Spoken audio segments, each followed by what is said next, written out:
পৃথিবীতে কেউ স্থায়ী হয় না, হোক না সে ফেরাউন কিবা নমরুদ।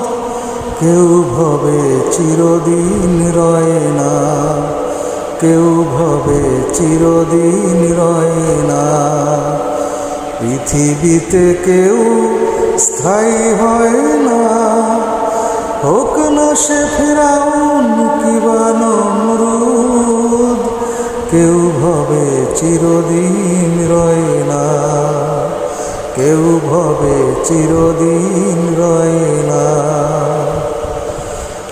আসলে মানুষ তিনটা জিনিস ভুলে গিয়েছে। এক হলো তাকে মৃত্যুবরণ করতে হবে, দুই মৃত্যুর পরে তার একটা চিরন্তন জীবন আছে, তিন সে জীবনে তার দুনিয়াবী সমস্ত কর্মকাণ্ডের হিসাব দিতে হবে।